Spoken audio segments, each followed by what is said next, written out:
Does get that slowdown Sino though, landing the Q, and this is where the strength of Lee Sin comes in. Immediately starts to turn the fight in his favor. Sino forced to flash away. Alex going to follow with a flash. The Ignite is ticking down. Alex keeps chasing him with one more hate spike. Picks up the first wall. Peke is low and the Ignite is ticking. The Moscow 5 are on the retreat. Alex flashes back in for a last hate spike to grab the kill.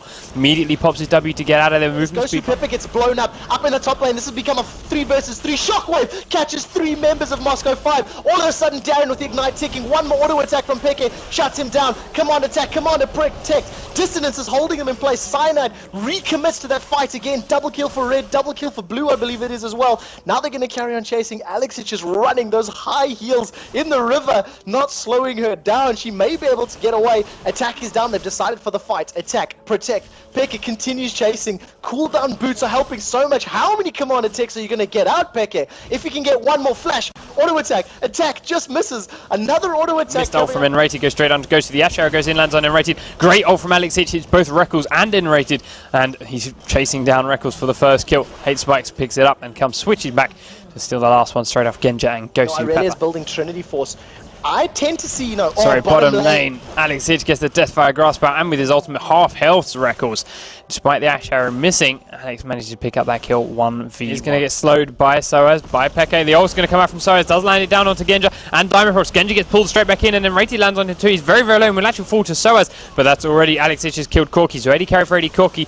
80 carry for 80 Cookie. Alex does manage to pick up Cyanide as well with the help of Darren. Now Soaz is still in here, and Rati's in a horrible position on the wrong side of the Moscow 5 squad. So is Peke, and that Q land from Diamond Prox means he's going to keep chasing around the red buff through the enemy jungle. Peke's just trying to delay this, get them as far away from Baron and as far away from his base as possible.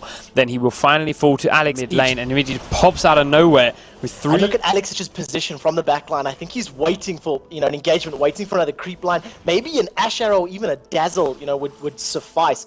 They're just holding off and then waiting for that time. Is it? There we go. Unstoppable Force comes through. Shockwave manages to catch 3. A Curse of the Sand Mummy onto 4, but they haven't picked up any kills yet. Finally, Genja goes down. They trade him for XP. Gets a 1-for-1. Rampage is down. Darian all of a sudden picking up more kills. His Guardian Angel has not even been popped. Alexich gets 2. Now they're jumping onto Soaz. Soaz gets the ground snipe down and a seismic shot, but Alexich with a triple kill. He throws out that W as it gets refreshed again. Continues chasing. Hate Spike is up, and all of a sudden 1 for 4. He bursts through Corki. There's no turrets here for stealth detection. He's going to go into the enemy base, see what he can find. He's coming up behind Corki. There's the Deathfire Grasp. There's the ult. There's 1 hate spike. There's 2. It doesn't even need a second hate spike. Just auto attacks it. He knows the ins and outs of that champion. Even with look at that. Peke. I am so glad I was following him to read stats and look at his AP and stuff. Baron buff, Baron buff Steel at #1 EU in the background. Soaz is most likely going to go down. He does to the